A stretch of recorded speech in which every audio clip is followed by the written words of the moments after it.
ঘুম থেকে উঠে আমার একটাই কাজ মাকে জিজ্ঞেস করা, মা কি খাবো? তো মা এখানে বাসন ধুচ্ছিল।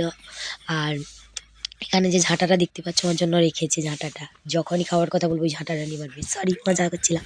তারপর দেখো এখানে আমার বাড়ির লালু এখানে ঘুমিয়েছে, তাকে একটু আদর করে দিলাম। তার প্রচুর ঘুম পেয়েছে, রাতে ঘুমায়নি। সারা রাত চোর চোর ডাকাত পাহারা দিয়েছে, চোর ডাকাত আসছে নাকি বাড়ি পাহারা দিয়েছে। তারপর এখানে আরেকজন ঘুম থেকে উঠে বলছিল বোরোলিন লাগিয়ে দিয়েছো, গরমে ঘুমাতে পারিনি। মানে তাকে বোরোলিন মাখিয়েছিলাম রাতে, এই জন্য ঘুম থেকে উঠে বলছে আমাকে বোরোলিন মাখিয়েছো, আমার গরম লাগছে। অদ্ভুত কথাবার্তা। তারপরে দেখো এখানে হচ্ছে আমার বুড়ো মাসি, মানে হচ্ছে ঠাম্মার মা। তো আজকে বাড়ি যাবে, সরস্বতী পুজোর কাছ থেকে এসেছিল, তোমাদেরকে কোনো ভিডিওতে হয়তো দেখাইনি আমি। তো আজকে বাড়ি যাবে, এই জন্য আমি তাকে জিজ্ঞেস করছিলাম যে আজকে যাবে না তুমি? বলছে না রে বাবু আজকে যেতে হবে, অনেকদিন চলে এসেছি। কত ভাগ্য দেখো ঠাম্মার। ঠাম্মার এখানে মন খারাপ, তার মা চলে যাবে বলে। কত ভাগ্য দেখো আমার ঠাম্মার, তার মা এখনও বেঁচে আছে।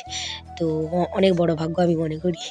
তো যাই হোক, তারপর আমি সোনাইকে বলছিলাম ব্রাশ করতে। সোনাই আমার সবচেয়ে মুখ ভ্যাংচাচ্ছে, কেননা সোনাই জ্বর, শরীরটা ভালো নেই। আর এখানে যতগুলো গরু আছে দেখছো, সবার মধ্যে এই গরুটা সব থেকে বেশি আদর খেতে পছন্দ করে।